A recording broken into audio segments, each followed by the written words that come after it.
ವೀಕ್ಷಕರಿಗೆಲ್ಲರಿಗೂ ನಮಸ್ಕಾರ. ಫೆಡರಲ್ ಕರ್ನಾಟಕದ ಕ್ರಿಕೆಟ್ ಚರ್ಚೆಗೆ ಸ್ವಾಗತ.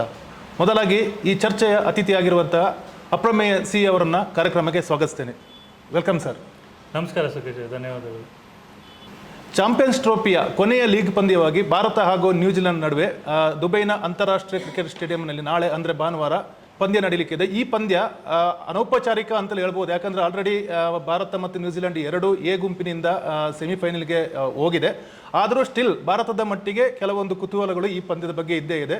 ಈ ಬಗ್ಗೆ ಇವತ್ತು ಚರ್ಚೆ ನಡೆಸೋಣ. ನಾನು ಮೊದಲಿಗೆ ಅಪ್ರಮೇಯ ಅವರ ಹತ್ರ ಕೇಳೋದೇನೆಂದರೆ, ಈ ಪಂದ್ಯ ಯಾವ ರೀತಿಯಲ್ಲಿ ನಮಗೆ ಇಂಪಾರ್ಟೆಂಟ್ ಭಾರತೀಯರಿಗೆ ಮತ್ತು ನ್ಯೂಜಿಲೆಂಡ್ರಿಗೆ? ನೀವು ಹೇಳಿದಾಗೆ ಸುಖೇಶ್ ಅವರೇ, ಈಗ ಗ್ರೂಪ್ ಎ ಇಂದ ಚಾಂಪಿಯನ್ಸ್ ಟ್ರೋಫಿ ಗ್ರೂಪ್ ಎ ಇಂದ ಈ ಭಾರತ ಮತ್ತು ನ್ಯೂಜಿಲೆಂಡ್ ಆಲ್ರೆಡಿ ಸೆಮಿಫೈನಲ್ ತಲುಪಿವೆ. ಪಾಕಿಸ್ತಾನ ಮತ್ತು ಬಾಂಗ್ಲಾದೇಶ್ ಹೊರಗೆ ಹೋಗಿವೆ. ಸೊ ಈ ಪಂದ್ಯ ಏನು ಇಂಪಾರ್ಟೆನ್ಸ್ ಏನಂದರೆ, ಗ್ರೂಪ್ ಎ ಯಾರು ಟಾಪ್ ಮಾಡ್ತಾರೆ ಅಂತ. ಈಗ ಸದ್ಯಕ್ಕೆ ನ್ಯೂಜಿಲೆಂಡ್ ಅವರು ಟಾಪಲ್ಲಿದ್ದಾರೆ. ಭಾರತ ಮತ್ತು ನ್ಯೂಜಿಲೆಂಡ್ ಇಬ್ಬರು ಎರಡೆರಡು ಮ್ಯಾಚ್ ಗೆದ್ದಿದ್ದಾರೆ, ಇಬ್ಬರು ಅನ್ಬೀಟನ್ ಆಗಿದ್ದಾರೆ. ಒಂದೇ ಇದು ಇಂಪಾರ್ಟೆನ್ಸ್ ಏನಂದರೆ, ಅದು ಯಾರು ಗ್ರೂಪ್ ಟಾಪ್ ಮಾಡ್ತಾರೆ, ಆಮೇಲೆ ಅಪೋನೆಂಟ್ ಯಾರು ಸಿಗ್ತಾರೆ ಗ್ರೂಪ್ ಬಿ ಅಲ್ಲಿ. ಗ್ರೂಪ್ ಬಿ ಇಂದ ಆಸ್ಟ್ರೇಲಿಯಾದವ್ರು ಆಲ್ರೆಡಿ ಸೆಮಿಫೈನಲ್ ತಲುಪಿದ್ದಾರೆ. ಈಗ ಕರೆಂಟ್ಲಿ ಪಂದ್ಯ ನಡೀತಾ ಇದೆ ಸೌತ್ ಆಫ್ರಿಕಾ ಮತ್ತು ಇಂಗ್ಲೆಂಡ್ ಆಲ್ರೆಡಿ ಔಟ್ ಆಗಿದೆ. ಅದು ಸೌತ್ ಆಫ್ರಿಕಾ ಅಥವಾ ಅಫ್ಘಾನಿಸ್ತಾನ. ಸೌತ್ ಆಫ್ರಿಕಾ ಗೆದ್ದರೆ ಅವರು ಸೆಮೀಸ್ಗೆ ಹೋಗ್ತಾರೆ. ಏನೋ ಸೌತ್ ಆಫ್ರಿಕಾ ಸೋತ್ರೆ ಅಫ್ಘಾನಿಸ್ತಾನವ್ರಿಗೂ ಚಾನ್ಸ್ ಇದೆ ನೆಟ್ ರನ್ ರೇಟ್ ಮೇಲೆ. ಸೊ ಅದು ಏನಂದರೆ, ಭಾರತದ ಎದುರಾಳಿ ಯಾರಿರ್ತಾರೆ, ಮಂಗಳವಾರ ಮೊದಲನೇ ಸೆಮಿಫೈನಲ್ ನಡೆಯಲಿದೆ. ಅದು ಮಂಗಳವಾರಕ್ಕೆ ಸೆಮಿಫೈನಲ್ ಖಾತ್ರಿಯಾಗಿದೆ. ಮಂಗಳವಾರ ಭಾರತದವರೇ ಆಡ್ತಾರೆ ದುಬೈಯಲ್ಲಿ, ಬುಧವಾರ ನ್ಯೂಜಿಲೆಂಡ್ ಅವರು ಆಡ್ತಾರೆ. ಎದುರಾಳಿಗಳು ಯಾರಿರ್ತಾರೆ ಅನ್ನೋದು ಇವತ್ತು ಗೊತ್ತಾಗುತ್ತೆ, ಇವತ್ತು ನೈಟು. ಆಮೇಲೆ ಇನ್ನೊಂದು ಪ್ರಮುಖವಾಗಿ ಹೇಳ್ಬೇಕಂದ್ರೆ, ಇದು ಭಾರತ ನ್ಯೂಜಿಲೆಂಡು ಕೊನೆಯ ಲೀಗ್ ಪಂದ್ಯ ಮೊದಲೇ ಶೆಡ್ಯೂಲ್ ಆಗಿತ್ತು. ಆದರೆ ಸಮಸ್ಯೆ ಏನಾಗಿದೆ ಅಂದರೆ, ಈಗ ಭಾರತ ಹೊರತಾಗಿ ಭಾರತದವರು ನಮ್ಗೆ ಆಲ್ರೆಡಿ ಗೊತ್ತು, ಯಾಕೆಂದರೆ ಪಾಕಿಸ್ತಾನಕ್ಕೆ ಹೋಗಲಿಲ್ಲ ಆಡೋಕ್ಕೆ. ಬೇರೆ ಉಳಿದ ಎಲ್ಲ ತಂಡಗಳು ಪಾಕಿಸ್ತಾನದಲ್ಲಿ ಆಡಿವೆ. ಈಗ ಏನಂದರೆ, ಸೆಮಿಫೈನಲ್ಗೆ ಸೌತ್ ಆಫ್ರಿಕಾ ಆಸ್ಟ್ರೇಲಿಯಾದವ್ರು ಆಲ್ರೆಡಿ ಕ್ವಾಲಿಫೈ ಆಗಿ ಅವ್ರು ಆಲ್ರೆಡಿ ದುಬೈಗೆ ಹೊರಟಿದ್ದಾರೆ, ಪ್ರಯಾಣ ಬೆಳೆಸಿದ್ದಾರೆ. ಯಾಕೆಂದರೆ ಅವ್ರಿಗೆ ಗೊತ್ತಿಲ್ಲ ಅವ್ರು ದುಬೈಯಲ್ಲಿ ಆಡ್ತಾರಾ ಇಲ್ಲ ಪಾಕಿಸ್ತಾನದಲ್ಲಿ ಆಡ್ತಾರಾ ಸೆಮಿಫೈನಲ್ ಅಂತ. ಸೊ ಸೌತ್ ಆಫ್ರಿಕಾದವರು ಇವತ್ತು ಗೆದ್ದರೆ, ಅವರು ಕ್ವಾಲಿಫೈ ಆದರೆ ಅವರು ಮತ್ತೆ ಟ್ರಾವೆಲ್ ಮಾಡಬೇಕಾಗುತ್ತೆ. ಇಲ್ಲಾಂದರೆ ಅಫ್ಘಾನಿಸ್ತಾನವರು ಕ್ವಾಲಿಫೈ ಆದರೆ ಅವರು ಟ್ರಾವೆಲ್ ಮಾಡಬೇಕಾಗುತ್ತೆ ದುಬೈಗೆ. ಯಾಕೆಂದರೆ ನಾಳೆ ನೈಟ್ವರೆಗೂ ಗೊತ್ತಾಗಲ್ಲ ಇದು. ಅದೇ ಈಗ ದುಬೈನಲ್ಲೇ ಭಾರತಕ್ಕೆ ಮ್ಯಾಚ್ ನಡೀತಾ ಇರೋದು ಸ್ವಲ್ಪ ಭಾರತಕ್ಕೆ ಫೇವರ್ ಆಗ್ತಿದೆ ಅನ್ನೋ ದೊಡ್ಡ ಚರ್ಚೆ ನಡೀತಿದೆ. ವಿರೋಧ ಚರ್ಚೆ ಜೋರಾಗಿ ನಡೀತಿದೆ. ಇದು ಹೌದಾ? ನಾವು ಇದನ್ನು ಹೆಂಗೆ ವಿಶ್ಲೇಷಣೆ ಮಾಡ್ಬೋದು? ಹೌದು, ಖಂಡಿತವಾಗ್ಲೂ ನೋಡೋದಾದರೆ ಫಾರ್ ಎನಿ ಟೀಮ್ ಏನಂದರೆ, ಅವಾಗ ಇಂಡಿಯಾದವ್ರಿಗೆ ಒಂದೇ ಪ್ಲೇಸಲ್ಲಿರೋದು. ನೀವು ಯಾವುದೇ ಟೀಮನ್ನು ಕೇಳಿ, ಟ್ರಾವೆಲಿಂಗು ಸ್ವಲ್ಪ ಅದೇ ಇದು ಟೋಲ್ ತೊಗೊಳುತ್ತೆ. ಯಾಕಂದರೆ ಟ್ರಾವೆಲ್ ಮಾಡಿದೆ, ಏರ್ ಟ್ರಾವೆಲ್ ಇರ್ಬೋದು, ಇಲ್ಲ ಬಸ್ ಟ್ರಾವೆಲ್, ಗ್ರೌಂಡ್ಗೆ ಹೋಗೋದು, ಹೋಟೆಲ್ಸ್ ಚೇಂಜ್ ಮಾಡೋದು, ಕ್ಲೈಮೇಟ್ ಅಡ್ಜಸ್ಟ್ ಆಗೋದು. ಈಗ ಏನಂದರೆ, ಪಾಕಿಸ್ತಾನದಿಂದ ಟೀಮ್ಸು ದುಬೈಗೆ ಮತ್ತೆ ಆಡೋಕ್ಕೆ ಬರಬೇಕು ಸೆಮಿಫೈನಲ್ಸು. ಅಲ್ಲೇ ಆಡಿದ್ದಾರೆ ಗ್ರೂಪ್ ಬಿ ಪಂದ್ಯಗಳೆಲ್ಲ. ಸೊ ಅದು ಚೇಂಜ್ ಆದಾಗ ಸ್ವಲ್ಪ ಒತ್ತಡ ಬಿದ್ದೇ ಬೀಳುತ್ತೆ. ಇಂಡಿಯಾಗೆ ಡೆಫಿನೆಟ್ಲಿ ಅಡ್ವಾಂಟೇಜ್ ಇದೆ. ಏನಂದರೆ, ಅವ್ರು ಒಂದೇ ಗ್ರೌಂಡಲ್ಲಿ ಆಡ್ತಾರೆ, ಒಂದೇ ಹೋಟ್ಲಲ್ಲಿದ್ದಾರೆ ಥ್ರೂ ಔಟ್ ದ ಟೂರ್ನಮೆಂಟ್. ಯಾಕೆಂದರೆ ಮೊದಲೇ ಪೂರ್ವ ನಿಶ್ಚಿತ ಆಗಿತ್ತು, ಅವ್ರು ಯಾವತ್ತೂ ಪಾಕಿಸ್ತಾನಕ್ಕೆ ಹೋಗಲ್ಲ ಅಂದರೆ ಅವಾಗ ICC ಒಂದು ನ್ಯೂಟ್ರಲ್ ವೆನ್ಯೂನ ಫಿಕ್ಸ್ ಮಾಡಬೇಕಾಗಿತ್ತು. ಅದು ದುಬೈ ಆಗಿತ್ತು. ಸೊ ಅದರಿಂದ ಭಾರತ ಎಲ್ಲ ಪಂದ್ಯಗಳು ಲೀಗ್ ಸ್ಟೇಜಿಂದ ಹಿಡಿದು ಸೆಮಿಫೈನಲಿಂದ ಹಿಡಿದು ಫೈನಲ್ ತಲುಪಿದ್ರೂ ಫೈನಲ್ ಕೂಡ ದುಬೈಯಲ್ಲೇ ಇರುತ್ತೆ. ಸೊ ಅದರಿಂದ ಡೆಫಿನೆಟ್ಲಿ ಎಲ್ಲರೂ ಹೇಳೋದಾಗೆ ಅಡ್ವಾಂಟೇಜ್ ಇದ್ದೇ ಇದೆ. ಅಂದರೆ it is up to the ICC ಅವರು ಮಾಡಿದ್ದು ಶೆಡ್ಯೂಲು. ಸೊ ಇಂಡಿಯಾದವ್ರ ಪಾತ್ರ ಏನಿರಲ್ಲ, ಯಾಕಂದರೆ ಅದು ಫಸ್ಟ್ ಡಿಸಿಷನ್ ತೊಗೊಂಡಾಗ ಅವ್ರು ಹೋಗಲ್ಲ ಅಂದಾಗ they had no other option. So ಇದು ಆಗಲೇಬೇಕಿತ್ತು. ಅದಕ್ಕೆ ಇಂಡಿಯಾ ಅಡ್ವಾಂಟೇಜ್ ಅಂತಲೇ ಹೇಳ್ಬೋದು. ಅಂದರೆ ಏನಂದರೆ, ಈ ಅಂತಾರಾಷ್ಟ್ರೀಯ ಕ್ರಿಕೆಟಲ್ಲಿ ಏನಂದರೆ, ಎಲ್ಲ players they are all experience. ಇದೊಂದು ಕಾರಣ ಕೊಡೋಕ್ಕಾಗಲ್ಲ. ನಾವು ಟ್ರಾವೆಲ್ ಮಾಡ್ತೀವಿ, ನಮಗೆ ಫೆಟೀಗ್ ಇದೆ, ನಾವು ಆಡೋಕ್ಕೆ ಎಲ್ಲದಕ್ಕೂ ರೆಡಿ ಆಗಬೇಕು. ಈ ಶೆಡ್ಯೂಲಿಗೆ ಎಷ್ಟೊಂದು ಪ್ರತಿ ಟೂರ್ನಮೆಂಟಲ್ಲೂ ಇದೆ. ಇದೇನಂದರೆ ಸ್ವಲ್ಪ ಯುನೀಕ್ ಆಗಿದೆ. ಏನಂದರೆ, ಎರಡು ಕಂಟ್ರಿಗೆ ಟ್ರಾವೆಲ್ ಮಾಡೋ, ಒಂದು ಪಾಕಿಸ್ತಾನದಲ್ಲಿ ಇರಬೇಕು. ಈಗ ಮುಂಚೆ ಹೇಳ್ದಂಗೆ ಆಸ್ಟ್ರೇಲಿಯಾದವರು ಇಲ್ಲ ಸೌತ್ ಆಫ್ರಿಕಾ ಅಫ್ಘಾನಿಸ್ತಾನ ದುಬೈಗೆ ಬರಬೇಕು, ಮತ್ತೆ ಅಲ್ಲಿ ದುಬೈಲಿ ಆಡಲ್ಲ ಅಂದರೆ ಮತ್ತೆ ವಾಪಸ್ ಹೋಗಿ ಪಾಕಿಸ್ತಾನದಲ್ಲಿ ಬುಧವಾರ ಮತ್ತೆ ಆಡಬೇಕು. ಸೊ ಅದು ಏನು ಮಾಡೋಕ್ಕಲ್ಲ, ಶೆಡ್ಯೂಲಿಂಗ್ ಹಂಗೆ ಇದೆ. ಅವ್ರಿಗೆ ಮುಂಚೆನೇ ಗೊತ್ತಿರುತ್ತೆ. ಸೊ ಇಂಟರ್ನ್ಯಾಷನಲ್ ಪ್ಲೇಯರ್ಸ್ ಏನಂದರೆ, ಅವ್ರಿಗೆ ಗೊತ್ತು ಹೇಗೆ ಪ್ರಿಪೇರ್ ಮಾಡಬೇಕು. ಸೊ ನನ್ನ ಪ್ರಕಾರ ಇದೆಲ್ಲ ಅಡ್ವಾಂಟೇಜ್ ಬಗ್ಗೆ ಮಾತಾಡಿದ್ರೆ ಫಾರ್ಮರ್ ಕ್ರಿಕೆಟರ್ಸು, ಫ್ಯಾನ್ಸು ಎಲ್ಲ ಮಾತಾಡ್ತಾರೆ. ಅಂದರೆ ಪ್ಲೇಯರ್ಸಿಗೆ ಗೊತ್ತು ಅವ್ರು ಯಾವ ರೀತಿ ಪ್ರಿಪೇರ್ ಆಗಬೇಕು. ಸೊ ಇದೊಂದು ಕಾರಣ ಕೊಡೋಕ್ಕೆ ಆಗಲ್ಲ, ಯಾಕಂದರೆ they are experience players, ready ಆಗಿರ್ತಾರೆ. ಅವರು ಸೈಕಾಲಜಿಕಲ್ ಲೆವೆಲ್ ಏನು ಎಷ್ಟು ಪ್ರೆಷರ್ ಇರುತ್ತೆ ಇಂಟರ್ನ್ಯಾಷನಲ್ ಕ್ರಿಕೆಟ್ ಅವ್ರಿಗೆ ಗೊತ್ತು. ಸೊ ಅದಕ್ಕೆ ಅದು ಸಾಮಾನ್ಯ ಅಡ್ವಾಂಟೇಜ್ ಇದ್ದೇ ಇದೆ. ಅದೇನು ಮಾಡೋಕ್ಕೆ, ಅದನ್ನು ನಾವು ಅದಕ್ಕೆ ಇಂಡಿಯಾಗೆ ಏನು ಹೇಳಕ್ಕಾಗಲ್ಲ. ಆದರೆ ಮುಂದೆ ಈಗ ನಾನು ಆ್ಯಡ್ ಮಾಡಬೇಕಿದ್ರೆ ಅದಕ್ಕೆ ಪಾಯಿಂಟ್ ನೆಕ್ಸ್ಟ್ ಈಗ ಇಂಡಿಯಾದಲ್ಲಿ ಏನೋ ಹೋಸ್ಟ್ ಮಾಡೋದಿದ್ರೆ ಪಾಕಿಸ್ತಾನಕ್ಕೆ ನ್ಯೂಟ್ರಲ್ ವೆನ್ಯೂ ಕೊಡಬೇಕು ಅಂತ ಆಲ್ರೆಡಿ ಒಪ್ಪಂದ ಮಾಡ್ಕೊಂಡಿದ್ದಾರೆ. ಹೌದೌದು. ಮುಂದೆ ಭಾರತದಲ್ಲಿ ಆದಾಗ ಈ ಪಾಕಿಸ್ತಾನಕ್ಕೂ ಈ ಬೆನಿಫಿಟ್ ಸಿಗಬಹುದು ಅಂತ ನಾವು ಈಗ ಅದೇ ಚರ್ಚೆಯಲ್ಲಿದೆ. ಇಂಡಿಯಾದವರು ಏಷ್ಯಾ ಕಪ್ ವಹಿಸಬೇಕು, ಅದರಲ್ಲಿ ನ್ಯೂಟ್ರಲ್ ವೆನ್ಯೂ ಯಾವ್ದು ಮಾಡ್ತಾರೆ ಇಂಡಿಯಾದವರು ಅಂತ ನೋಡ್ಬೇಕು. ಓಕೆ, ಈಗ ಮ್ಯಾಚ್ಗೆ ಬರೋಣ. ನಾಳೆ ಇಂಡಿಯಾ ನ್ಯೂಜಿಲೆಂಡ್ ಮ್ಯಾಚ್ಗೆ ಬಂದಾಗ ಯಾವ ಫೇವರೆಟ್ ಟೀಮ್ ಗೆಲ್ಲೋದು, ಯಾವ ಟೀಮ್ ಆಗಿರ್ಬೋದು ನಮ್ಮ ಲೆಕ್ಕಾಚಾರ? ಯಾಕಂದ್ರೆ ನ್ಯೂಜಿಲೆಂಡ್ ನಾವು ಅಷ್ಟು ಸುಲಭದಲ್ಲಿ ನಿರ್ಲಕ್ಷಿಸೋ ಟೀಮ್ ಅಲ್ಲ. One of the best fielding side. ಈಗ ಈ 8 ಟೀಮ್ಗಳಲ್ಲಿ one of the best fielding side. Batting ನಾವು ನೋಡಿದೀವಿ, ರಚಿನ್ ರವೀಂದ್ರನು ಮೊನ್ನೆ ಸೆಂಚುರಿ ಮಾಡೋದು ಎಲ್ಲವೂ ಬಹಳ ಭದ್ರವಾಗಿದೆ ಆರಂಭದಿಂದ ಕೊನೆ ತನಕ. ನಾವು ಹೆಂಗೆ ಲೆಕ್ಕ ಹಾಕ್ಬೋದು ಈಗ? ಏನಂದ್ರೆ 2 ಫಾರ್ಮ್ ಟೀಮ್ ಇದೆ. ಮುಂಚೆ ಹೇಳ್ದಂಗೆ ನಾವು ಇಬ್ಬರು ಅನ್ಬೀಟನ್ ಟೀಮ್ಸ್, ಇಂಡಿಯಾ ಮತ್ತು ನ್ಯೂಜಿಲೆಂಡ್. ಆಮೇಲೆ 2 ಕಡೆನೇ ವೆಲ್ ಬ್ಯಾಲೆನ್ಸ್ ಟೀಮ್ಸ್. ಬ್ಯಾಟಿಂಗ್ ಆಗಲಿ ಬೌಲಿಂಗ್ ಆಗಲಿ, ಸ್ಪಿನ್ನರ್ಸ್ ಇರ್ಬೋದು, ಫಾಸ್ಟ್ ಬೌಲಿಂಗ್ ಇರ್ಬೋದು. ಆದರೆ ಈಗ ಏನಂದರೆ ನೋಡ್ತಾ ಇರೋದು, ಈಗ ಏನು ರಿಪೋರ್ಟ್ಸ್ ಬರ್ತಾ ಇದೆ ದುಬೈಯಿಂದ, ಅಂದರೆ ಮೇ ಬಿ ಇಂಡಿಯಾದವರು ರೆಸ್ಟ್ ಮಾಡ್ಬೋದು ಕೆಲವು ಪ್ಲೇಯರ್ಸ್. ಅಂದರೆ ಶಾಮಿ ಅವ್ರು ಸ್ವಲ್ಪ ಇಂಜುರಿ ಕನ್ಸರ್ನ್ಸ್ ಇತ್ತು ಲಾಸ್ಟ್ ಮ್ಯಾಚಲ್ಲಿ. ಆಮೇಲೆ ಅವ್ರ ಬದಲು ಬೇರೆ ಹರ್ಷದೀಪ್ ಆಡೋ ಚಾನ್ಸಸ್ ಇದೆ. ಆಮೇಲೆ ಕುಲ್ದೀಪ್ ಬದಲು ವರುಣ್ ಚಕ್ರವರ್ತಿ ಅವರು ಒಂದು ಗೇಮು ಆಡಿಲ್ಲ. ಸೊ ಅದರಿಂದ ಆಮೇಲೆ ಇಂಡಿಯಾದವರು ಅದು ಕ್ಯಾಲ್ಕುಲೇಷನ್, ವರುಣ್ ಚಕ್ರವರ್ತಿನ ಆಡಿಸ್ಬೋದು. ಯಾಕಂದ್ರೆ ಕುಲ್ದೀಪ್ ಅದು ಪಕ್ಕ ಸ್ಪಿನ್ ಟ್ರ್ಯಾಕ್, ಟರ್ನಿಂಗ್ ಟ್ರ್ಯಾಕ್ ಅಂತ ಹೇಳ್ತಾರೆ, ಸ್ಲೋ ಟ್ರ್ಯಾಕ್ ಇದೆ. ಸೊ ಅದು ಆಡಿಸ್ತಾರ ಅಂತ ನೋಡ್ಬೇಕು. ಅದು ಬಿಟ್ಟರೆ ಎರಡು ವೆಲ್ ಬ್ಯಾಲೆನ್ಸ್ ಟೀಮ್ಸ್. ಪ್ರಿಡಿಕ್ಷನ್ ಮಾಡೋದು ಕಷ್ಟ. ಅಂದ್ರೂ ನಾವು ಮುಂಚೆ ಹೇಳ್ದಂಗೆ ದುಬೈಯಲ್ಲಿ ಆಡಿ ಇಂಡಿಯಾಗೆ ಸ್ವಲ್ಪ they are used to acclimatise to conditions ಅಂತಾರಲ್ಲ, ಸೊ ಅದು ಯೂಸ್ ಆಗಿದೆ ಕಂಡೀಷನ್ಸ್ಗೆ. ಸ್ವಲ್ಪ ಎಡ್ಜ್ ಇದ್ದೇ ಇರುತ್ತೆ ಇಂಡಿಯಾಗೆ. ಆಮೇಲೆ ಅವರು ಎರಡು ಟೀಮ್ ಫಾರ್ಮಲ್ಲಿದ್ದಾರೆ. ಆಮೇಲೆ ನಾವು ನೋಡೋದ್ರೆ ಲಾಸ್ಟ್ ಟೈಮ್ ಅಂದರೆ ಇಂಡಿಯಾ, ಭಾರತ ಮತ್ತು ನ್ಯೂಜಿಲೆಂಡು 2023 ಸೆಮಿಫೈನಲ್ ಆಡಿದ್ದು, ವರ್ಲ್ಡ್ ಕಪ್ ಸೆಮಿಫೈನಲ್. ಇಂಡಿಯಾ ನ್ಯೂಜಿಲೆಂಡ್ನ ಸೋಲಿಸಿ ಫೈನಲ್ ಬಿಗ್ ಸ್ಕೋರ್ ಮ್ಯಾಚ್ ಇತ್ತು. ಸೊ ಆ ಥರ ಬಿಗ್ ಸ್ಕೋರ್ ಇರೋ ಚಾನ್ಸಸ್ ಇರಲ್ಲ ದುಬೈಯಲ್ಲಿ. ಅಂದರೆ ಏನಂದರೆ 2 ವೆಲ್ ಬ್ಯಾಲೆನ್ಸ್ ಟೀಮ್ಸು. ಆಮೇಲೆ ಅದೇ ಸ್ವಲ್ಪ ಇಂಡಿಯನ್ಸು ಆ ದುಬೈಯಲ್ಲಿ ಆಡಿರೋದು. ಆಮೇಲೆ ಇನ್ನೊಂದು ಏನಂದರೆ ಇಂಡಿಯಾದವರು ಈಗ ಭಾನುವಾರ ಆಡಿದ್ದು ಮ್ಯಾಚ್, ಅದಾದಮೇಲೆ 1 ವಾರ ರೆಸ್ಟ್ ಇದೆ. They are well rested. ಈಗ 1-2 ದಿನ ಟ್ರೈನಿಂಗ್ ಮಾಡ್ತಾರೆ. So they have little edge ಅಂತ ಹೇಳ್ಬೋದು. ಓಕೆ, ಈಗ ಸ್ಪಿನ್ ಟ್ರ್ಯಾಕ್ ಅಂತ ಈಗೆಲ್ಲ ವರದಿಗಳಿರೋದು. ಸ್ಪಿನ್ ಟ್ರ್ಯಾಕ್ ಆದರೆ ಸ್ಪಿನ್ ಯಾರ್ದು ಸ್ಟ್ರಾಂಗ್ ಇದೆ ಅಂತಲ್ಲ, ಅದೊಂದು ಫಸ್ಟ್ ಪಾಯಿಂಟ್. ಸ್ಪಿನ್ನರ್ಸ್ ನೋಡೋದಾದ್ರೆ ಅದನ್ನು ಹೇಳ್ಬೇಕಂದ್ರೆ ಇಬ್ಬರು ಬ್ಯಾಲೆನ್ಸ್. ಯಾಕಂದರೆ ನ್ಯೂಜಿಲೆಂಡ್ ಕ್ಯಾಪ್ಟನ್ ಮಿಚೆಲ್ ಸ್ಯಾಂಟ್ನರ್ ಅವರು ಒಳ್ಳೆ ಬೌಲರ್, ಬ್ರೇಸ್ವೆಲ್ ಇದ್ದಾರೆ, ಆಮೇಲೆ ಗ್ಲೆನ್ ಫಿಲಿಪ್ಸ್ ಇದ್ದಾರೆ. ಆಮೇಲೆ ಭಾರತ ಸ್ಪಿನ್ ಬೌಲಿಂಗ್ ಅಟ್ಯಾಕ್ ನೋಡೋದಾದ್ರೂ ರವೀಂದ್ರ ಜಡೇಜಾ ಇದ್ದಾರೆ, ಅಕ್ಷರ್ ಪಟೇಲ್ ಇದ್ದಾರೆ, ಕುಲ್ದೀಪ್ ಇದ್ರು. ಕುಲ್ದೀಪ್ ಅವ್ರನ್ನ ರೆಸ್ಟ್ ಮಾಡಿದ್ರು ಅದೇ ಥರ ರಿಪ್ಲೇಸ್ಮೆಂಟ್ ಆಲ್ರೆಡಿ ಇದ್ದಾರೆ. ಅಂದರೆ ಯಾಕಂದರೆ ಇಂಡಿಯಾದವರು 5 ಸ್ಪಿನ್ನರ್ಸ್ನ ಕರ್ಕೊಂಡು ಹೋಗಿದ್ದಾರೆ ಸ್ಕ್ವಾಡಲ್ಲಿ. ಸೊ ಇಬ್ಬರು 2 ಅದು ಬ್ಯಾಲೆನ್ಸ್ ಇದೆ. ಅಂದರೆ ಹೇಳ್ದಾಗೆ ದುಬೈಯಲ್ಲಿ ಆಡಿರೋದ್ರಿಂದ ಇಂಡಿಯನ್ ಪ್ಲೇಯರ್ಸ್ಗೆ ಸ್ವಲ್ಪ ಎಡ್ಜ್ ಇದ್ದೇ ಇರುತ್ತೆ, ಸ್ಪಿನ್ನರ್ಸು ಕೂಡ. ಸೊ ಆಗ ಆಮೇಲೆ ಇಂಡಿಯಾ ಇನ್ನೊಂದು ಪಾಯಿಂಟ್ ಏನು ಹೇಳ್ಬೇಕಂದ್ರೆ, ಇಂಡಿಯನ್ ಬ್ಯಾಟಿಂಗು ಸ್ಪಿನ್ನರ್ಸ್ ಫೇಸ್ ಮಾಡೋದು ನೋಡಿದ್ರೆ ಅವರು ಅಷ್ಟು ಕಾನ್ಫಿಡೆಂಟ್ ಇಲ್ಲ.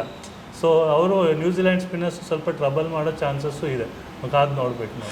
ಅಂದ್ರೆ ನಾವು ಹಳೆ ಮ್ಯಾಚ್ಗಳನ್ನು ನೋಡಿದ್ರೆ ಸ್ಯಾಂಟ್ನರ್ ಸಿಕ್ಕಾಪಟ್ಟೆ ವಿರಾಟ್ ಕೊಹ್ಲಿ ಕಾಡ್ತಾರೆ.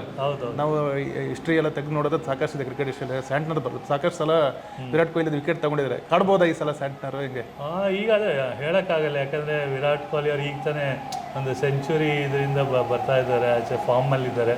ಕ್ರಿಟಿಸಿಸಮ್ ಎಲ್ಲ ಇತ್ತು, ಅಂದರೆ ಈಗ ಫಾರ್ಮಲ್ಲಿದ್ದಾರೆ. ಆಮೇಲೆ ಇನ್ನೊಂದು ವಿರಾಟ್ ಕೊಹ್ಲಿ ಬಗ್ಗೆ ಮಾತಾಡಿದ್ವಿ. ವಿರಾಟ್ ಕೊಹ್ಲಿಗೆ ಮೈಲ್ ಸ್ಟೋನ್ ಮ್ಯಾಚ್ ಇದು ನ್ಯೂಜಿಲೆಂಡ್ ವಿರುದ್ಧ. ಅಂದರೆ ಅವರ ಇಂಟರ್ನ್ಯಾಷನಲ್ ಕರಿಯರಲ್ಲಿ 300ನೇ ODI, 7ನೇ ಭಾರತೀಯರಾಗ್ತಾರೆ ಅವರು. ಸಚಿನ್ ತೆಂಡೂಲ್ಕರ್, MS ಧೋನಿ, ಮೊಹಮ್ಮದ್ ಅಜರುದ್ದೀನ್, ರಾಹುಲ್ ದ್ರಾವಿಡ್, ಸೌರವ್ ಗಂಗೂಲಿ, ಯುವರಾಜ್ ಸಿಂಗ್ ಆದಮೇಲೆ ವಿರಾಟ್ ಕೊಹ್ಲಿ ಅವರು 7ನೇ ಇಂಡಿಯನ್ ಕ್ರಿಕೆಟರ್ 300 ODI ಆಡೋದಕ್ಕೆ. ಓವರ್ ಆಲ್ 22 ಕ್ರಿಕೆಟರ್ಸ್ ಮಾತ್ರ 300 ಗಡಿ ರೆಕಾರ್ಡ್ ಮಾಡಿರೋದು ODI.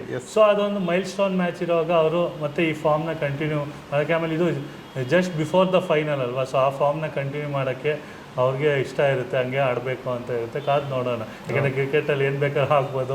ಒಂದು ಮ್ಯಾಚಲ್ಲಿ ಸೆಂಚುರಿ ಹೊಡಿತೀರಿ, ನೆಕ್ಸ್ಟ್ ಮ್ಯಾಚು ಕಮ್ಮಿ ರನ್ನು ಹೊಡಿಬೋದು. ಸೊ ಆದರೆ ಏನಂದರೆ ಒಳ್ಳೆ ಗುಡ್ ಸೈನ್ ಇದೆ. ಅಂದರೆ ಇಂಡಿಯಾಗೆ ಈಗ ಫಾರ್ಮಲ್ಲಿ ಬಂದಿರೋದು ಎಲ್ಲರಿಗೂ ಖುಷಿ ತಂದಿದೆ. ಇಂಡಿಯನ್ ಫ್ಯಾನ್ಸ್ಗೂ ಆಗಲಿ ಇಂಡಿಯನ್ ಟೀಮ್ಗೂ ಆಗಲಿ. ಕೊಹ್ಲಿ ಅವರು ಸೆಂಚುರಿ ಬಾರಿಸಿ 51ನೇ ODI ಶತಕ ಬಾರಿಸಿ. ಓಕೆ, ಈಗ ನ್ಯೂಜಿಲೆಂಡ್ ಸಾಮಾನ್ಯ ICC ಟೂರ್ನಿಗಳಲ್ಲಿ ಭಾರತಕ್ಕೆ ಕಾಡೋದು ಭಾರಿ ಜಾಸ್ತಿ. ಮತ್ತೆ ಕಾಡ್ಬೋದು ಅಂತ ನಾವೇನಾದರೂ ನಿರೀಕ್ಷೆ ಮಾಡ್ಬೋದಾ? ಅದು ಈಗ ಅದೇ ಈ ಕಾಡೋದಂದ್ರೆ ಈಗ ಇದು ಲೀಗ್ ಪಂದ್ಯ ಆಗೋದ್ರಿಂದ ಸ್ವಲ್ಪ ನಾವು ಎಲ್ಲ ಫ್ಯಾನ್ಸ್ ಎಲ್ಲ ನಿರಾಳವಾಗಿರ್ತಾರೆ, ಯಾಕಂದ್ರೆ ಇದು ನಾಕ್ಔಟ್ ಮ್ಯಾಚ್ ಅಲ್ಲ. Correct. ಯಾಕಂದ್ರೆ 2019 ನೀವು ನೋಡಿರ್ಬೋದು, ಧೋನಿ ರನ್ಔಟ್ ಅವರು World Cup ಇಂದನೇ ವರ್ಲ್ಡ್ ಕಪ್ ಇಂದ ಆಚೆ ಬಂದು. ಸೊ ಇದು ಯಾಕಂದ್ರೆ ಅದು ಲೀಗ್ ಮ್ಯಾಚ್ ಇರೋದ್ರಿಂದ ಸೋತ್ರೂ ಪರವಾಗಿಲ್ಲ ಗೆದ್ರೂ ಪರವಾಗಿಲ್ಲ. ಅಂದರೆ ಈಗ ಫಾರ್ಮ್ ಪ್ರಕಾರ ಮುಂಚೆನೇ ಹೇಳ್ದಂಗೆ ಸ್ವಲ್ಪ ಎಡ್ಜ್ ಇದೆ. ಸೋತ್ರೂ ಪರವಾಗಿಲ್ಲ, ಯಾಕಂದರೆ ಸೆಮಿಫೈನಲ್ ಬರ್ತ್ ಆಲ್ರೆಡಿ ಗ್ಯಾರಂಟಿ ಆಗಿದೆ ಎರಡೂ ಟೀಮ್ಗೆ. ಸೊ ಫೈನಲ್ ಅಲ್ಲಿ ಸಿಗ್ಬೋದಲ್ಲ ಮತ್ತೆ ಅವರೇ ಗೆದ್ದು ಬಂದರೆ ಸಿಗ್ಬೋದು. ಅವಾಗ ನೋಡೋಣ ಹೇಗಾಗುತ್ತೆ ಏನಾಗುತ್ತೆ. Correct correct correct. ಈಗ ವಿರಾಟ್ ಕೊಹ್ಲಿ ಅಂತ ನಾವು ಏನು ನಿರೀಕ್ಷಿಸಬಹುದು? ಎಷ್ಟು ಜಾಸ್ತಿ ಆಗ ನಾವು ಈಗಲೇ ಹೇಳಿದ್ವಿ 300ನೇ ಪಂದ್ಯ ಅವರದ್ದು ಅಂತೇಳಿ. ಸೊ 300ನೇ ಪಂದ್ಯದಲ್ಲಿ ವಿರಾಟ್ ಕೊಹ್ಲಿಯ ಅಭಿಮಾನಿಗಳಿಗೆ ಏನು ಧಮಾಕ ಸಿಗ್ಬಹುದು? ಈಗ ನೋಡಿದ ಆಲ್ರೆಡಿ ವಿಶಸ್ ಬರ್ತಾ ಇವೆ ಸೋಷಿಯಲ್ ಮೀಡಿಯಾ. ವಿರಾಟ್ ಕೊಹ್ಲಿ ಅಂದರೆ one of the most popular players. Virat ಆಗಲಿ ರೋಹಿತ್ ಆಗಲಿ ಅವ್ರದ್ದೇ ಆದ fan base, millions of fans ಇದ್ದಾರೆ. ಅವರೆಲ್ಲ ಆಲ್ರೆಡಿ ಶುಭಾಶಯ ಕೋರ್ತಾ ಇದ್ದಾರೆ 300ನೇ ODIಗೆ. ಅವ್ರಿಗೂ ಗೊತ್ತಿರುತ್ತೆ ಇದು ಮೈಲ್ ಸ್ಟೋನ್ ಮ್ಯಾಚ್ ಅಂತ. ಆಮೇಲೆ ಇನ್ನೊಂದೇನೆಂದರೆ ಎಲ್ಲ ಕ್ಯಾಮ್ರಾಗಳ ಫೋಕಸ್ಸು ಅವತ್ತು ಸ್ಟಾರ್ಟಿಂಗಿಂದ ಟಾಸ್ಗೆ ಮುಂಚೆಯಿಂದ ಪ್ರಾಕ್ಟೀಸಿಂದ ಹಿಡಿದು ಟೀಮ್ ಬಸ್ ಹತ್ತಿದಾಗಿಂದ ಅವ್ರ ಮೇಲೆ ಇರುತ್ತೆ. ಎಲ್ಲ ಕ್ಯಾಮ್ರಾಗಳು ಅವ್ರ ಮೇಲೆ ಫೋಕಸ್ ಆಗಿರುತ್ತೆ. ಎಲ್ಲ ಸ್ಟ್ಯಾಟಿಸ್ಟಿಕ್ಸ್ ಆಚೆ ಬರುತ್ತೆ ಅವ್ರದ್ದು, ಎಷ್ಟು ಮಾಡಿದ್ದಾರೆ 299 ODIಯಲ್ಲಿ ಏನೇನು ಸಾಧನೆ ಬೇಕಾದಷ್ಟು ಮಾತ್ರ ಸಾಧನೆ. 14,000 ರನ್ಸ್ ಸ್ಕೋರ್ ಮೊನ್ನೆ ಲಾಸ್ಟ್ ಮ್ಯಾಚ್ ಅಲ್ಲಿ ಆಯಿತು. ಅದು ಫಾಸ್ಟೆಸ್ಟ್ ಆಯಿತು. ಈಗ ಏನಂದರೆ ಇನ್ನೊಂದು ಫ್ಯಾನ್ಸ್ಗೂ ಗೊತ್ತಿದೆ, ಈಗ ಅವರು 36 ಆಗಿದೆ. ಸೊ ಅವರು ಇನ್ನೊಂದು 2-3 ವರ್ಷ ಉಳಿದಿರ್ಬೋದು ಕ್ರಿಕೆಟ್. ಸೊ ಅವರು ಕೂಡ ಗೊತ್ತಿರುತ್ತೆ ಪ್ರತಿ ಮ್ಯಾಚು ಅವರು ಎಂಜಾಯ್ ಮಾಡೋಕ್ಕೆ ಆಡ್ತಾರೆ. ಸೊ ಆಮೇಲೆ ಪ್ರತಿ ಮ್ಯಾಚಲ್ಲಿ ಕಾಂಟ್ರಿಬ್ಯೂಟ್ ಮಾಡೋಕ್ಕೆ ನೋಡ್ತಾರೆ ಅವರು. ODIನಲ್ಲಿ ಬರೀ ಸ್ಪೆಷಲಿಸ್ಟ್ ಬೇರೆ ನೋಡಿ ಚೇಸ್ ಮಾಸ್ಟರ್ ಅಂತಾರೆ. ಇವಾಗ ಮತ್ತೆ ನಾಳೆ ಏನಾದರೂ ಭಾನುವಾರ ಚೇಸಿಂಗ್ ಇದ್ದರೆ ಎಲ್ಲ ಫೋಕಸ್ಸು ಅವ್ರ ಮೇಲೆ ಇರುತ್ತೆ, ಅಂಡರ್ ಲೈಟ್ಸ್. ಸೊ ಈ ಲೈಕ್ಸ್ ಅವರೇ ಹೇಳ್ದಂಗೆ ಈ likes to chase under the lights. Second batting ಇದೆ, ಈ ವಿಲ್ ಎಂಜಾಯ್. ಸೊ ನಾವು ನಿರೀಕ್ಷಿಸೋಣ ಉತ್ತಮ ಮೊತ್ತ ಅಂತಾನೆ. ಇದು ಲೋ ಸ್ಕೋರಿಂಗ್ ಮ್ಯಾಚ್ ಆಗ್ಬೋದು, ಇಲ್ಲಾಂದರೆ ಅದು 250ರಿಂದ 280 ಇದ್ರೆ ಸ್ವಲ್ಪ ಚಾಲೆಂಜಿಂಗು ಇರುತ್ತೆ ಫಸ್ಟ್ ಬ್ಯಾಟಿಂಗ್ ಮಾಡಿದ್ರೆ. ಆಮೇಲೆ ಇನ್ನೊಂದು ಏನಂದರೆ ಮತ್ತೊಂದು ಪಾಯಿಂಟ್ ಹೇಳಬೇಕೇನೆಂದರೆ, ಈಗ 2 ಮ್ಯಾಚಲ್ಲೂ ಇಂಡಿಯಾದವರು ಚೇಸಿಂಗ್ ಮಾಡಿ ಗೆದ್ದಿದ್ದಾರೆ. So 2 ಮ್ಯಾಚಲ್ಲೂ 6 wicket. ಈಗ ಮೇ ಬಿ ಈಗೇನಾದರೂ ಲಕ್ ಚೇಂಜ್ ಆದರೆ ಟಾಸ್ ಗೆದ್ದು ರೋಹಿತ್ ಶರ್ಮಾ ಅವರು ಯೋಚನೆ ಮಾಡ್ಬೋದು, ಫಸ್ಟ್ ಬ್ಯಾಟಿಂಗ್ ಆಡೋಣ, ಸ್ವಲ್ಪ ಸೆಮಿಸಿಗೆ ಮುಂಚೆ ಸ್ವಲ್ಪ ಅದು ಪ್ರಾಕ್ಟೀಸ್ ಮಾಡೋಣ, ಫಸ್ಟ್ ಬ್ಯಾಟಿಂಗ್ ಮಾಡಿ ಸ್ಕೋರ್. ರೋಹಿತ್ ಶರ್ಮನ್ನ ನ್ಯೂಜಿಲೆಂಡ್ ಅವರು ಬೇಗ ಔಟ್ ಮಾಡ್ತಾರೆ ನಾವು ಅಬ್ಸರ್ವ್ ಮಾಡಿದಾಗೆ. ಅವರಿಗೆ ಫುಲ್ ಶಾಟ್ಗೆ ಇಲ್ಲಿ ಹಾಕಿ ಅವರನ್ನು ಬೇಗ ಔಟ್ ಮಾಡ್ತಾರೆ. ಫ್ರಂಟ್ ಉಲ್ಟ್ ಬಹಳ ಚೆನ್ನಾಗಿ ಅದನ್ನು ಎಕ್ಸಿಕ್ಯೂಟ್ ಮಾಡ್ತಾರೆ. ಹೌದು, ಅವ್ರ ಕಡೆ ಒಳ್ಳೆ ಫಾಸ್ಟ್ ಬೌಲರ್ಸ್ ಇದ್ದಾರೆ, ಕ್ವಿಕ್ ಬೌಲರ್ಸ್ ಇದ್ದಾರೆ, ಟಾಲ್ ಬೌಲರ್ಸ್ ಇದ್ದಾರೆ. ಈಗ ಮ್ಯಾಟ್ ಹೆನ್ರಿ ಅವರು ಇದ್ದಾರೆ, ಎಲ್ಲಿ ಜೇಮಿಸನ್ ಇದ್ದಾರೆ, ವಿಲ್ಲೋ ರೂಕ್ ಇದ್ದಾರೆ. ವಿಲ್ಲೋ ರೂಕ್ ನೋಡಿರ್ಬೋದು ನೀವು, ಟೆಸ್ಟ್ ಮ್ಯಾಚ್ ಅಲ್ಲಿ ಅವರು ತುಂಬಾ ಚೆನ್ನಾಗಿ ಇಲ್ಲೇ ಬೆಂಗಳೂರಲ್ಲೇ ಟ್ರಬಲ್ ಮಾಡಿದ್ರು ಇಂಡಿಯನ್ ಬ್ಯಾಟರ್ಸ್ಗೆ. ಸೊ ಒಳ್ಳೆ ಕಾಂಟೆಸ್ಟ್ ಇರುತ್ತೆ ಅವ್ರ ಟಾಲ್ ಬೌಲರ್ಸು. ಅದೇ ಏನು ನೋಡ್ಬೇಕು, ಯಾಕಂದರೆ ಅವ್ರು ಯಾವ ಥರ ಎಫೆಕ್ಟಿವ್ ಆಗಿರ್ತಾರೆ ಇಲ್ಲಿ ದುಬೈ ಪಿಚಸ್ಸಲ್ಲಿ. ಆಮೇಲೆ ನೀವು ಮುಂಚೆನೇ ಹೇಳ್ದಂಗೆ ಈಗ ಸಚಿನ್ ರವೀಂದ್ರ ಅವರು ಫಾರ್ಮ್ ಇದೆ, ಅವರು ಇಂಡಿಯನ್ ಟಿವಿ, ಒಂದು ಸೆಂಟಿಮೆಂಟ್ ಇದೆ, ಬೆಂಗಳೂರಿನ ಕನೆಕ್ಷನ್ ಇದೆ. ಅವರು ಗ್ರ್ಯಾಂಡ್ ಪೇರೆಂಟ್ಸ್ ಇನ್ನೂ ಬೆಂಗಳೂರಲ್ಲೇ ಅವರು ಇಲ್ಲೇ ಇದ್ದಾರೆ. ಸೊ ಅದೊಂದು ಎಲ್ಲರೂ ನೋಡ್ತಾ ಇರ್ತಾರೆ, ಬೆಂಗಳೂರಲ್ಲೂ ತುಂಬ ಜನ ನೋಡ್ತಾ ಇರ್ತಾರೆ ಸಚಿನ್ ರವೀಂದ್ರ ಅವ್ರ ಬಗ್ಗೆ. ಅವರು is one of the emerging promising talents. ಅವರು ಚೆನ್ನಾಗಿ ಆಡ್ತಾ ಇದ್ದಾರೆ.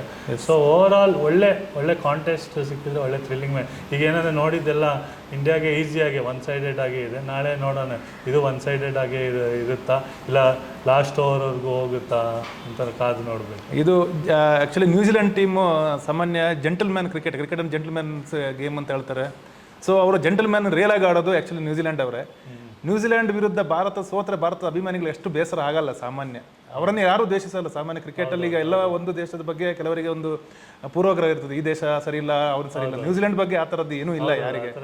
ಸೊ ಸೋತ್ರೆ ಬೇಸರ ಆಗ್ಬೋದಾ ಇಲ್ವಾ ನಮಗೆ ಅಭಿಮಾನಿಗಳು ಏನು ಅನಿಸ್ಬೋದು?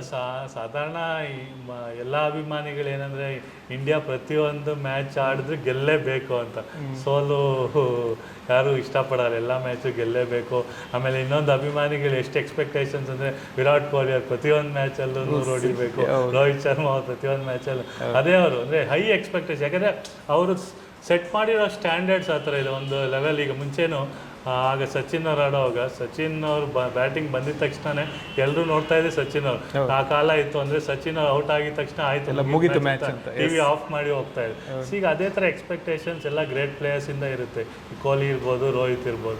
ಸೊ ಈಗ ನಾವು ಏನಂದರೆ ಒಂದು ಟೀಮ್ ಗೇಮ್ ಇರೋದ್ರಿಂದ 11 ಪ್ಲೇಯರ್ಸು ನಾವು ಫೋಕಸ್ ಮಾಡಬೇಕು. ಈಗ ಕೊಹ್ಲಿ ಆಗಲಿ ರೋಹಿತ್ ಅವರು ಫಾರ್ಮ್ ಇದ್ದರೆ ಎಸ್ಪೆಷಲಿ ಈಗ ಶ್ರೇಯಸ್ ಅಯ್ಯರ್ ಅವ್ರ ಬಗ್ಗೆ ನಾವು ಮಾತಾಡಿ, ಅವರು ಫಾರ್ಮಲ್ಲಿದ್ದಾರೆ ನಂಬರ್ 4. ಆಮೇಲೆ ಎಮರ್ಜಿಂಗ್ ಅಂದರೆ ಏನು ಹೇಳ್ತಾರೆ, prince Shubman Gill will take the legacy forward ಅಂತಾರೆ. ನೆಕ್ಸ್ಟ್ ಅವ್ರು ವೈಸ್ ಕ್ಯಾಪ್ಟನ್ ಇದ್ದಾರೆ, ಫ್ಯೂಚರ್ ಕ್ಯಾಪ್ಟನ್ನು ಆಗ್ಬೋದು ಅವರು. ಸೊ ಅವರು ಫಾರ್ಮಲ್ಲಿ ಇದ್ದಾರೆ. ಸೊ ಅವ್ರ ಮೇಲೂ ಫೋಕಸ್ ಇರುತ್ತೆ. ಸೊ ನಾವೇನಂದರೆ ಇಂಡಿವಿಜುವಲ್ ಫೋಕಸ್ ಯಾವಾಗೂ ಇದ್ದೇ ಇರುತ್ತೆ ಅಲ್ವ, ಅಂದರೆ ಅದರ್ ಬೇರೆ ಪ್ಲೇಯರ್ಸು ಇದ್ದಾರೆ, ಅವ್ರ ಮೇಲೂ ಫೋಕಸ್ ಇದ್ದೇ ಇರುತ್ತೆ. ಸೊ ಅವ್ರ ಫಾರ್ಮು ಇಂಪಾರ್ಟೆಂಟು. ಯಾಕಂದರೆ ಈಗ ಕೊಹ್ಲಿ 100 ಹೊಡೆದ್ಬಿಟ್ಟು ಟೀಮ್ ಸೋತ್ರೆ ಚೆನ್ನಾಗಿರಲ್ಲ. ಸೊ ಇಟ್ ಈಸ್ ಏನೋ ಈ ಟೀಮ್ ಎಫರ್ಟ್ ಅಂತಾರಲ್ಲ. ಸೊ ಅದಕ್ಕೆ ಆ ಥರ ಎಷ್ಟೋ ಆಗಿದೆ. ಈಗ ಸಚಿನ್ ತೆಂಡೂಲ್ಕರ್ ಸಚಿನ್ ಹೊಡಿತಾರೆ, ಆದರೆ ಬೇರೆ 10 ಜನ ಕಾಂಟ್ರಿಬ್ಯೂಟ್ ಮಾಡಿದ್ರೆ ಟೀಮ್ ಗೇಮಲ್ಲಿ ಕಷ್ಟ. ಸೊ ಅದಕ್ಕೆ ನೀವು ನೋಡ್ಬೇಕು, ಆಸ್ಟ್ರೇಲಿಯಾ ಅಂತ ಟೀಮಲ್ಲಿ ಅವರು ಅಂದರೆ ಸೂಪರ್ ಸ್ಟಾರ್ ಕಲ್ಚರ್ ಅದೆಲ್ಲ ಕೇರ್ ಮಾಡಲ್ಲ. ಯಾಕಂದರೆ ದೇ ಓನ್ಲಿ ಅವರು ಒಂದೊಂದು ಟೀಮ್ ಅಷ್ಟೇ. ಅವ್ರದ್ದು ಉದ್ದೇಶ ಏನಂದರೆ ಟೀಮ್ ಗೆಲ್ಬೇಕು. ನೀವು 90 ಔಟ್ ಆಗಿ 99 ಔಟ್ ಆಗಿ ಇಲ್ಲ 50 ಔಟ್ ಆಗಿ 0 ಔಟ್ ಆಗಿ ಏನೋ ಕಾಂಟ್ರಿಬ್ಯೂಷನ್ ಮಾಡಬೇಕು, ಟೀಮ್ ಗೆಲ್ಬೇಕು. ಅದೇ ಎಲ್ಲ ಇಂಡಿಯನ್ ಟೀಮಲ್ಲೂ ಹಾಗೇ ಇರುತ್ತೆ. ಅಂದರೆ ಇಂಡಿವಿಜುವಲ್ ಗೋಲ್ಗಿಂತ ಟೀಮ್ ಗೋಲ್ ಇಂಪಾರ್ಟೆಂಟ್. ಸೊ ಈಗ ಅದೇ ಫೋಕಸ್ ಇರುತ್ತೆ. ಓಕೆ, ಇದು ಲಾಸ್ಟ್ ಒಂದು ಕ್ವಶನ್ ಕೇಳ್ತೀನಿ. ಇಂಜುರಿ ಕನ್ಸರ್ನ್ ಏನಾದರೂ ಇಂಡಿಯಾಕ್ಕೆ ಇದೆ? ಯಾಕಂದ್ರೆ ಆ ಥರದ ರಿಪೋರ್ಟ್ಗಳಿದ್ದಾವೆ. ರೋಹಿತ್ಗೆ ಒಂದು ಸ್ವಲ್ಪ ಹ್ಯಾಮ್ಸ್ಟ್ರಿಂಗ್ ಇಂಜುರಿ ಇದೆ, ಮತ್ತು ಮೊಹಮ್ಮದ್ ಶಮೀನು ಪಾಕಿಸ್ತಾನದಲ್ಲಿ ಫಸ್ಟ್ ಓವರ್ಗೆ 5 ವೈಡಲ್ಲಿ ಹಾಕಿದ್ಮೇಲೆ ಸ್ವಲ್ಪ ಡಿಸಪಾಯಿಂಟ್ ಆಗಿದ್ದಾರೆ ಅಂತ, ಆ ಥರದ ಏನು ಕನ್ಸರ್ನ್ ಇದೆಯಲ್ಲ? ಈಗಿನ ಪ್ರಕಾರ ಇದುವರೆಗೂ ಏನು ರಿಪೋರ್ಟ್ಸ್ ಅಂದರೆ ಏನಂದರೆ, ಇನ್ನೊಂದು ಏನಂದರೆ ಶಾಮಿ ಅವರು ಅವತ್ತು ಆಡಿಬಿಟ್ಟು ಮತ್ತೆ ಅಂದರೆ ಫೀಲ್ಡಿಂದ ಆಚೆ ಹೋಗಿದ್ರು, ಸ್ವಲ್ಪ ಟ್ರೀಟ್ಮೆಂಟ್ ತೊಗೊಂಡು ಮತ್ತೆ ಬೌಲಿಂಗ್ ಮಾಡಿದ್ರು. ರೋಹಿತ್ ಅವರು ಬಂದರು. ಆ್ಯಸ್ ಆಫ್ ನಾವು ಏನು ಇಂಜುರಿ ಕನ್ಸರ್ನ್ಸ್ ಇಲ್ಲ. ಇನ್ನೊಂದು ಏನಂದರೆ ನೀವು ನೋಡಿರ್ಬೋದು, BCCI ಅವರು ಇಟ್ಸ್ ಸ್ವಲ್ಪ ಟ್ರಾನ್ಸ್ಪರೆನ್ಸಿ ಅಷ್ಟು ಬೇಗ ಮಾಹಿತಿ ಇಲ್ಲಿ ಕೊಡಲ್ಲ. ಅಂದರೆ ಗೊತ್ತಾಗಲ್ಲ, ಯಾರಿಗೂ ಗೊತ್ತಾಗಲ್ಲ ಇಂಜುರಿ ಯಾವಾಗ ಆಯಿತು. ಅವ್ರು ಹೇಳೋವರೆಗೂ ಏನು ಸ್ಪೆಕ್ಯುಲೇಷನ್ ರಿಪೋರ್ಟ್ಸ್ ಬರ್ತಾನೆ ಇರುತ್ತೆ. ಸೊ ಇದು ಸ್ವಲ್ಪ ಸ್ವಲ್ಪ ನಿಗಲ್ಸ್ ಅಂತಾರ, ನಿಗಲ್ಸ್ ಇದ್ದೇ ಇರುತ್ತೆ. ಫಿಟ್ ಇರಲ್ಲ ಯಾರು, ಅದರಲ್ಲೇ ಕ್ಯಾರಿ ಆನ್ ಮಾಡಿಕೊಂಡು ಆಡ್ತಾರೆ. ಮೇ ಬಿ ಅದೇ ಮುಂಚೆನೇ ನಾವು ಡಿಸ್ಕಸ್ ಮಾಡಿದ್ವಿ, ಇದು last league match already semifinal spot book ಆಗೋದ್ರಿಂದ ಒಂದಿಬ್ಬರನ್ನ ರೆಸ್ಟು ಮಾಡ್ಬೋದು. ಪ್ರಕಾರ ಮಾಡ್ದೇನೂ ಇರ್ಬೋದು. ಯಾಕಂದರೆ 1 ವಾರ ಆಲ್ರೆಡಿ ಒಳ್ಳೆ ರೆಸ್ಟ್ ತೊಗೊಂಡಿದ್ದಾರೆ. ಭಾನುವಾರ ಏನೂ ಮ್ಯಾಚ್ ಆಡಿಲ್ಲ. ಏನಾದ್ರು ಸ್ವಲ್ಪ ನಿಗಲ್ಸಿದ್ರು ಎಲ್ಲ ಸರಿ ಮಾಡಿ ರೆಡಿ ಮಾಡಿ. ಒಂದು ಕನ್ನಡಿಗರಾಗಿ ಒಂದು ಖುಷಿ ಅಂತಂದ್ರೆ ರೋಹಿತ್ಗೆ ರೆಸ್ಟ್ ಕೊಟ್ಟು ರಾಹುಲನ್ನ ಓಪನಿಂಗ್ ಆಡಿಸ್ತಾರೆ ಅಂತ ಒಂದು ಮಾತಿದೆ. ಹಂಗಾದ್ರೆ ಸ್ವಲ್ಪ ಕನ್ನಡಿಗರು ನಾವು ಖುಷಿ ಪಡಬಹುದು, ಯಾಕಂದ್ರೆ ಅವ್ರು ಚಾನ್ಸೇ ಕೊಟ್ಟಿಲ್ಲ ಸರಿಯಾಗಿ. ಹೌದೌದು, ಅದು ಡೌಟ್. ಇನ್ನೊಂದು ಚರ್ಚೆ ಏನಂದ್ರೆ, ರಿಷಬ್ ಪಂತ್ ಅವರು ಅಂತ ಒಳ್ಳೆ ಬ್ಯಾಟರು, ವಿಕೆಟ್ ಕೀಪರ್, ಅವರು ಹೊರಗಡೆ ಕೂತಿದ್ದಾರೆ. ಈಗ ರಾಹುಲ್ ಬದಲು ಅವ್ರನ್ನೂ ಏನಾದ್ರು ರೆಡಿ ಇದ್ದಾರೆ ಅಂತ. ಸೊ ಆ ಥರ ಎಷ್ಟೊಂದು ಪರ್ಮಿಟೇಷನ್ಸ್ ಕಾಂಬಿನೇಷನ್ಸ್ ಇದೆ. ಅದು ಏನಂದ್ರೆ ವಿನ್ನಿಂಗ್ ಕಾಂಬಿನೇಷನ್ ಚೇಂಜ್ ಮಾಡೋಕ್ಕೆ ಹೋಗಲ್ಲ. ಮೇ ಬಿ ಈಗ ಆಲ್ರೆಡಿ ಹೇಳ್ದಾಗೆ 1 ವಾರ ರೆಸ್ಟು, ಸಾಕಷ್ಟು ರೆಸ್ಟ್ ಸಿಕ್ಕಿದೆ. ಸೊ ಅವರು ಫ್ಲೋ ಅಲ್ಲಿ ಬರಬೇಕು. ಮತ್ತು ಯಾಕೆಂದರೆ ಭಾನುವಾರ ಆಡಿದ ತಕ್ಷಣ ಇನ್ನು 1 ದಿನ ಮತ್ತೆ ರೆಸ್ಟು. ಮತ್ತು ನ್ಯೂಜಿಲ್ಯಾಂಡ್ ಇದು ಟ್ಯೂಸ್ಡೇ ಮಂಗಳವಾರ big match semifinal, can't relax, knockout match. ಅದಾದಮೇಲೆ ಅದನ್ನು ಮುಂದಿನ ಭಾನುವಾರ ಅಂದರೆ ಸೆಮಿಸ್ ಆದಮೇಲೆ ಒಳ್ಳೆ ರೆಸ್ಟ್ ಮತ್ತೆ ಇದೆ. ಮಂಗಳವಾರ ಆದಮೇಲೆ ಭಾನುವಾರವರೆಗೂ ಇಂಡಿಯಾ ಸೆಮಿಫೈನಲ್ ಗೆದ್ದು ಫೈನಲ್ ತಲುಪಿದ್ರೆ ಒಳ್ಳೆ ರೆಸ್ಟ್ ಇದೆ. ಯಾಕಂದ್ರೆ ನೆಕ್ಸ್ಟ್ ಭಾನುವಾರ ಮಾರ್ಚ್ 9ಕ್ಕೆ final. Okay, all the best ಹೇಳೋಣ ಅಪ್ರಮೇ ಅವರೇ ಟೀಮ್ ಇಂಡಿಯಾಕ್ಕೆ. ಓಕೆ, ಇದು ಇವತ್ತಿನ ವಿಶೇಷ ಕಾರ್ಯಕ್ರಮ, ಕ್ರಿಕೆಟ್ ಕುರಿತ ಚರ್ಚೆ. ಮತ್ತೊಂದು ಕಾರ್ಯಕ್ರಮದಲ್ಲಿ ಮತ್ತೆ ಭೇಟಿಯಾಗೋಣ. ನಮಸ್ಕಾರ, ಧನ್ಯವಾದಗಳು.